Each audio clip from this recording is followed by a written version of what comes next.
Is Democracy Now!'s Climate Countdown. While President Obama joined nearly 120 other world leaders inside the summit, civil society has been locked out, and the large crowds both inside and outside the Bella Center have disappeared.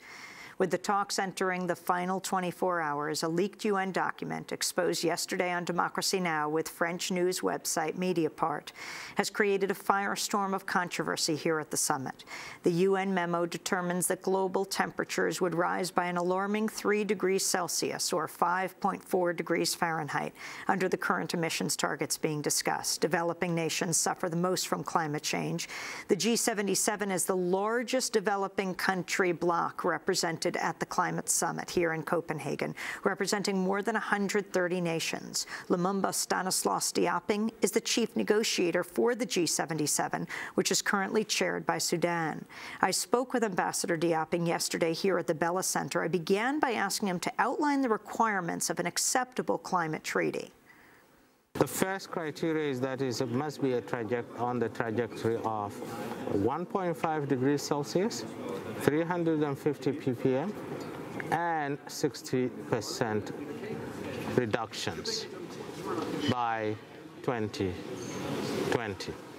It will be a deal that is based on Kyoto, and where United States will have comparable reduction targets, economy-wide and domestic, and it would be a deal where Kyoto Protocol signatories who are non-compliant must get their act together and do their part by full implementation of their reduction targets. The U.S. has proposed $100 billion by 2020 of various countries. They're not clear what they are committing to this, private and public. What is your response to that, and saying that it will not be on the table after tomorrow if a deal isn't struck? Well, I do believe that $100 billion on the table today and off the table tomorrow is simply a negotiation tactics. That's not how you negotiate as a state in a responsible matter that is concerned life and death, to start with. Second thing, United States, more than any other country, knows the implications of climate change. Louisiana was hit by Katrina.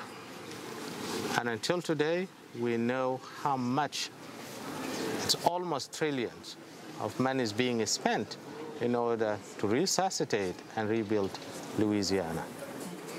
The United States knows very well that it is better to look at this from a comprehensive manner. In other words, short-term finance and long-term finance are inseparable. Fourth or fifth, the required financing for short-term must exceed 100 billion by huge margins. We do believe that we need about $400 to $500 billion in the short term on an annual basis in order to address climate change. What does climate debt mean? I mean, today, Secretary of State Hillary Clinton said we have to look forward, not back. What do you mean by climate debt? What do countries like the United States, do you feel they owe? Climate debt is basically the damage or the price on the damage that industrialized nation has caused the world.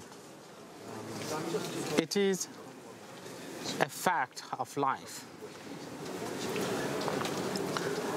We need to look at the future. They are right. We need to look at the future. Future emissions are equally dangerous and could destroy the world. So how do you deal with the two? We deal with the two according to the balance of obligations that we have accepted, that developed countries have a historical responsibility, have abilities, technology, and know-how that can help the world. And these two factors mean the following. One, provision of finance and technology and diffusion of technology to developing countries. And equally, as far as the future is concerned, the major emitters or emerging markets, reduction targets need to be accelerated through supported actions. Supported actions means two things: finance to help them do what is necessary, but more importantly, transfer of technology. Because for economies like India, like China, and other middle-income countries that have reached that stage, what is necessary is to have the right technology to help them take a greener pathway. Lumumba, Di-Aping, you have called 2-degree increase a suicide pact, yet we see these leaked UNFCCC documents that indicate current negotiations would lead to 3-degree increase. What do you mean by suicide pact, and what's your reaction to these latest documents? Did you know about them? Let me read to you what I mean and why it's not only me who is opposing and rejecting this. And I read from the IPCC report. In all 4 regions of Africa and in all seasons, the median temperature increase lies between 3 degrees Celsius and 4 degrees Celsius, roughly 1.5 times the global mean response, 150 times. So 2 degrees is not 3. It's actually 3.5 and above. So for me, it means simply I will accept the total destruction of my continent, her people, in Copenhagen. That I would not do.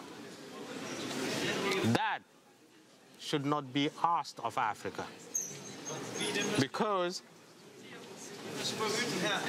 it is effectively saying Africa is not the part of the human family. And yet, Prime Minister Meles of Ethiopia has now just made a deal with France. What is that deal, and what's your response? He made a deal with France, perhaps in his capacity as a Prime Minister of Ethiopia, and he's entitled to do that. But that's not the Africa deal. I will read to you what exactly Africa said on what are the critical features necessary for the deal. A 1.5 degrees Celsius, a minimum of minus 45% reduction, a 1%, and I repeat, a 1% of the GDP of developed countries for short-term finance. That will include about $200 billion in special drawing rights. It will equally include rapid transfer of technology for developing countries. What is your message for President Obama? My message for President Obama: leadership requires taking very bold stance.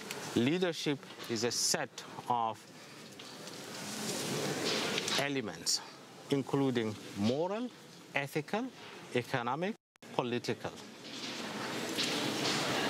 That's what is necessary. Do you think he's acting as a leader in global climate change issues? He must rise to that challenge.